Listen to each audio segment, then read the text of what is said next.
क्या आपके घर में भी बिल्लियां अक्सर आ जाती हैं? तो उन्हें भगाने से पहले इस वीडियो को जरूर सुन लीजिए। नाजरीन, अल्लाह ने बिल्ली के अंदर कुछ ऐसे राज रखे हुए हैं जिनकी वजह से ये जानवर बहुत ही जल्द हमारी जिंदगी का एक अहम हिस्सा बन जाता है। बिल्ली का शुमार उन जानवरों में किया जाता है जो इंसान को बहुत ज्यादा पसंद है। और आज हम बिल्लियों के बारे में ऐसे कुछ अजीबोगरीब बातें जानेंगे जिनको सुनकर आप हैरान हो जाएंगे। दोस्तों, हमारे प्यारे आका हुजूर अकरम सल्लल्लाहु ताला अलैहि वसल्लम बिल्लियों के बारे में एक ऐसी हैरान कर देने वाली सच्चाई जानते थे जिसे सुनकर आप सभी चौंक जाएंगे। क्या आपको पता है, बिल्लियां बहुत ज़्यादा अक्लमंद होने के साथ साथ बहुत जल्दी ट्रेंड भी हो जाती हैं। इसके अलावा क्या आप जानते हैं कि बिल्लियों को अल्लाह ने हजरत आदम अलैहिस्सलाम की पैदाइश के फौरन बाद ही क्यों पैदा किया? नाजरीन, हमारे और आपके प्यारे आका हुजूर अकरम सल्लल्लाहु ताला अलैहि वसल्लम ने बिल्लियों के बारे में जो हैरत अंगेज बातें बताई हैं उन्हें आज साइंस भी मान रही है। आज इतनी रिसर्च के बाद जो कुछ हमारे साइंसदान बता रहे हैं वो सब हमारे प्यारे आका हुजूर अकरम सल्लल्लाहु ताला अलैहि वसल्लम ने आज से 1400 साल पहले ही हमको बता दिया था। रिवायत के मुताबिक बताया गया है कि हजरत आदम अलैहिस्सलाम की पैदाइश के बाद अल्लाह पाक ने दो जानवरों को पैदा किया, जिनमें पहले है सांप और दूसरी बिल्ली। बिल्ली को अल्लाह ने इंसानों को फ़ायदा पहुंचाने के लिए पैदा किया। इसके अंदर कई सारी ऐसी खुसूसियत है जिसकी वजह से इंसानों को इससे बहुत सारे फ़ायदे मिल सकते हैं। नाजरीन, जिस तरह हम इंसान बिल्लियों को पसंद करते हैं, इसी तरह बिल्लियाँ भी हम इंसानों को बहुत पसंद करती है। अब ये बात वो इंसान बहुत अच्छी तरह से जानता होगा जिसके घर बिल्ली पलती है। एक तहकीक में बताया गया है कि बिल्ली को छूने से, यानी उसकी पीठ के ऊपर हाथ फेरने से, डिप्रेशन के मर्ज का इलाज होता है। बिल्ली के बालों के अंदर कुछ खास तरह के बैक्टीरिया मौजूद होते हैं। ये बैक्टीरिया हम इंसानों के डिप्रेशन को दूर करने का काम करते हैं। चलिए अब हम ये भी जान लेते हैं कि आखिर हुजूर सल्लल्लाहु ताला अलैहि वसल्लम ने बिल्लियों के मुताल्लिक क्या फरमाया, यानी जब बिल्ली हमारे घर आए तो हमें क्या करना चाहिए। क्या हमें उसे भगा देना चाहिए? तो आइए जानते हैं कि इस बारे में हमारे आका ने क्या फरमाया। दोस्तों, कई सारी इस्लामी किताबों के अंदर एक बिल्ली का जिक्र किया गया है जिसका नाम मोइज़ा बताया जाता है। ये बिल्ली आप सल्लल्लाहु ताला अलैहि वसल्लम को बहुत ज़्यादा अजीज थी। एक दफ़ा की बात है, जब आप सल्लल्लाहु अलैहि वसल्लम अपने साथियों के साथ सफ़र पर रवाना हुए, तभी आपके सामने अचानक से एक बिल्ली आई। ये बिल्ली हामिला थी, जिसको देखकर हुजूर अकरम सल्लल्लाहु ताला अलैहि वसल्लम ने अपने पूरे लश्कर को ही रोक लिया और दूसरे रास्ते से जाने के लिए कहा ताकि इस बिल्ली को किसी भी तरह की कोई तकलीफ न पहुंचे, और एक सहाबी से कहा कि वो यहाँ रुककर इस बिल्ली की देखभाल करे, और हुक्म दिया और जब तक ये बिल्ली बच्चों को जन्म नहीं दे देती तब तक इस बिल्ली का ख्याल रखा जाए। उसके बाद जब हुजूर अकरम सल्लल्लाहु ताला अलैहि वसल्लम अपने सफ़र से वापस आए तो लौटकर उसी जगह गए जहाँ ये बिल्ली उन्हें मिली थी, और फिर इस बिल्ली को गोद में उठाया और अपने साथ ले गए। दोस्तों, यही वो बिल्ली थी जिसका नाम मोइज़ा बताया जाता है, और इसको ये नाम हुजूर अकरम सल्लल्लाहु ताला अलैहि वसल्लम ने ही दिया था। इस बिल्ली के बारे में कहा जाता है कि ये पूरी ज़िंदगी आप सल्लल्लाहु अलैहि वसल्लम के साथ रही। आप इस बिल्ली से बहुत ज़्यादा मोहब्बत किया करते थे और इसका बहुत ज़्यादा ध्यान रखते थे। एक दफ़ा का और वाक़या है, जब अज़ान की आवाज़ सुनकर फजर की नमाज के लिए आप उठे और नमाज की तैयारी में मसरूफ़ हो गए, और फिर जब नमाज पढ़ने के लिए आए तो देखा कि उनके मुसल्ले पर बिल्ली सोई हुई है। तो आपने नमाज पढ़ने के लिए बिल्ली को नहीं उठाया, बल्कि एक कैंची लेकर मुसल्ले के उस हिस्से को ही काट दिया ताकि बिल्ली की नींद में खलल ना हो। नाजरीन, आप इस बात से अंदाज़ा लगा सकते हैं हमारे प्यारे आका के अखलाक के बारे में कि एक बिल्ली की नींद ना खुल जाए, इसके लिए उन्होंने अपने मुसल्ले को ही काट दिया। इसके अलावा दोस्तों, एक हदीस में बताया गया है कि आप सल्लल्लाहु अलैहि वसल्लम हमेशा बिल्लियों पर जुल्म और तशद्दुद करने से मना किया करते थे, और इन्हें किसी भी तरह का नुकसान पहुंचाने से मना किया गया है, और बिल्लियों को कत्ल करने को बहुत अजीम गुनाह बताया गया है।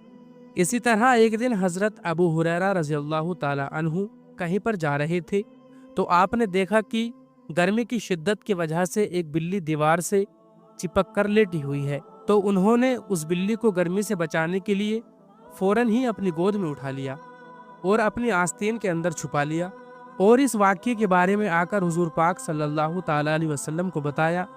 तो हुजूर सल्लल्लाहु अलैहि वसल्लम ने एक औरत का वाक़या सुनाया जिसको प्यासी बिल्ली को पानी पिलाने की वजह से जहन्नुम के अजाब से बचा लिया गया था। दोस्तों, एक हदीस मुबारका में बताया गया है कि एक औरत ने हज़रत आयशा रज़ियल्लाहु ताला अन्हा को खाना भेजा, तो इस वक्त वो नमाज पढ़ रही थी, जिसकी वजह से इस औरत ने खाना वहीं रखा छोड़ दिया। इस औरत के जाने के बाद यहाँ एक बिल्ली आई और उसने जाकर इसमें से कुछ खाना खा लिया। और जब हज़रत आयशा रज़ियल्लाहु ताला अन्हा ने सलाम फेरा तो नमाज के बाद भी इसी खाने को खाया जिसमें बिल्ली खाकर गई थी, और बताया कि आप हुजूर सल्लल्लाहु अलैहि वसल्लम ने यह फरमाया है कि बिल्ली पलीत और नजिस नहीं है, बल्कि ये हमारे ऊपर आने वाली मुसीबतों को अपने ऊपर ले लेती है।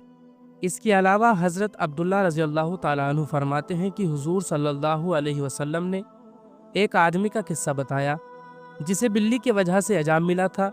इस आदमी की हिमाकत ये थी कि इसने बिल्ली को कैद करके रखा था और इस पर इतने जुल्म किए कि वो उन जुल्म की वजह से मर गई। इसके बाद इस इंसान को बिल्ली पर जुल्म करने की वजह से जहन्नुम में डाल दिया गया।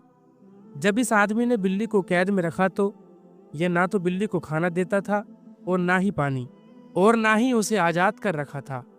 अगर वो आज़ाद होती तो बिल्ली जिंदा रहने के लिए कीड़े मकोड़े खाकर किसी तरह गुजारा कर लेती, यानी कि इसने बिल्ली को भूख से तड़पा तड़पा कर मार डाला। इसलिए इस आदमी को जहन्नुम में डाला जाएगा। साथ ही साथ दोस्तों, हज़रत आयशा रज़ियल्लाहु ताला अन्हा बयान करती हैं कि मैंने एक दफ़ा हुजूर सल्लल्लाहु अलैहि वसल्लम को बिल्ली के बचे हुए पानी से वुजू करते हुए देखा है। बिल्ली एक साफ़ सुथरा जानवर है, यह हमेशा खुद को साफ रखना पसंद करती है। आपने देखा होगा कि ज़्यादातर साफ पानी से खुद को गीला करती है और फिर ज़ुबान से खुद को साफ करती है। यही वजह है कि बिल्लियों को बीमारियां बहुत कम होती हैं। लेकिन दोस्तों, एक मसला यह आता है कि अगर आप बिल्ली को कुछ खाते हुए देख लेते हैं, यानी कि उसने किसी खाने में मुंह डाल दिया, बर्तन वगैरह में, और आपने देख लिया कि उसके मुंह पर किसी तरह का खून वगैरह लगा था, तो उस खाने से परहेज़ किया जाए। दोस्तों, इस्लाम के अंदर बिल्लियों को बहुत ही अहम बताया गया है, और सिर्फ इस्लाम में ही नहीं बल्कि पुराने दौर में भी बिल्लियों को बहुत अहम समझा जाता था। अगर हम बात करें मिस्र की, तो दोस्तों मिस्र में किसी बिल्ली को तकलीफ देना या कत्ल करना इंसान को कत्ल करने के बराबर माना जाता था, क्योंकि कदीम मिस्रियों का कहना था कि बिल्ली एक इंसान से ज्यादा रुतबे वाली मखलूक है। दोस्तों, उस वक्त मिस्र के अंदर अगर कोई बिल्ली मरती थी तो उसे भी फिरौन की तरह मम्मी बनाकर दफन किया जाता था। दोस्तों, वैसे तो हमारा इस्लाम ऐसा मजहब है जिसके अंदर हर जानदार के साथ अच्छा सलूक करने का हुक्म दिया गया है, लेकिन बिल्ली की अहमियत बहुत ज़्यादा बताई गई है और बिल्ली के अंदर कई सारी ख़ास ताकतों को पोशीदा रखा गया है। और दोस्तों, एक रिवायत में है कि हज़रत अबू बकर सिद्दीक रज़ियल्लाहु ताला अन्हु के पूरे बदन में बहुत ज़्यादा दर्द हुआ, और ये दर्द इस हद तक बढ़ गया कि आपको खड़े होने में भी परेशानी होने लगी, यहाँ तक कि आप नमाज भी नहीं पढ़ पा रहे थे। और फिर एक दिन आपने एक बिल्ली के बच्चे की जान बचाई जब कुछ लोग इसे मारने की कोशिश कर रहे थे, और इसे बचाने के बाद आपने इस बिल्ली के बच्चे को अपने पास ही रख लिया। इस बिल्ली के बच्चे के साथ रहने की वजह से कुछ दिन में ही आपके जिस्म का पूरा दर्द गायब हो गया। अब इसमें एक चीज़ ये भी हो सकती है कि उन्होंने बिल्ली के उस बच्चे की जान बचाई थी, तो यकीनन हर मखलूक आपके लिए दुआ करती है। उस बिल्ली के बच्चे ने भी सोचिए उस वक्त दुआ की होगी। अब दोस्तों, इसके बाद कुछ ही दिन गुजरे थे कि इस बिल्ली के बच्चे की माँ इसे ढूंढते हुए यहाँ पर आ गई और इसे अपने साथ लेकर चली गई, और इस दिन के बाद आपको दोबारा दर्द नहीं हुआ। दोस्तों, दूसरी तरफ कुछ लोगों का कहना यह भी है असल में इस बिल्ली को अल्लाह की तरफ से आपके पास भेजा गया था ताकि यह आपके दर्द को ठीक कर सके। नाजरीन, अब जो बात हम आपको बिल्लियों के बारे में बताने वाले हैं वो बहुत ही ज़्यादा हैरान कर देने वाली है। फ्रांस में की जाने वाली एक रिसर्च के बाद बताया गया है कि बिल्लियों की आवाज़ में इतनी ताकत है कि वो इंसान की थकावट और सुस्ती को दूर कर देती है। इसके अलावा अगर आप बिल्ली के करीब रहते हैं तो इससे आपके जिस्म के जख्मों में इन्फेक्शन का खतरा नहीं रहता, साथ ही साथ जख्म भी बहुत जल्दी भरते हैं। इसके अलावा बिल्ली की हैरत अंगेज़ आवाज़ की फ्रीक्वेंसी से हार्ट अटैक का खतरा भी बहुत कम हो जाता है। बिल्ली को आप सल्लल्लाहु अलैहि वसल्लम ने मारने से मना फरमाया है। ख़ास तौर से वो लोग इस बात को बड़े गौर से सुने जो अब तक बिल्लियों को मारते आए थे। देखिए, एक बेजुबान जानवर को वैसे भी नहीं मारना चाहिए, बल्कि किसी पर भी जुल्म नहीं करना चाहिए। अगर कभी बिल्ली आपके घर में आ जाए और आपको नहीं पसंद है कि बिल्ली आपके यहाँ आए और आपको लगे कि वो आपके काम बिगाड़ देगी या दूध वगैरह पी जाएगी, तो आप इसको मारे नहीं, क्योंकि आप सल्लल्लाहु अलैहि वसल्लम बिल्ली के साथ बहुत ही नरमी से पेश आते थे। अगर कोई बिल्ली खूंखार या जंगली हो तब भी इसको बिल्कुल न मारे, बल्कि इस बिल्ली को किसी दूसरी जगह ले जाकर छोड़ दे ताकि ये अपने रहने के लिए नया घर तलाश ले। तो दोस्तों, इस वीडियो के लिए इतना ही। इस वीडियो को अच्छी नीयत के साथ जरूर शेयर कीजिएगा और कमेंट में जाकर सुभान अल्लाह लिखिए, और ये भी बताइएगा क्या आपके यहाँ बिल्ली पलती है। इस वीडियो को लाइक करना बिल्कुल मत भूलिए, और अगर आप इसी तरह की और भी इंटरेस्टिंग वीडियो देखना चाहते हैं तो हमारे चैनल को सब्सक्राइब करने के साथ साथ बेल आइकन जरूर प्रेस करें।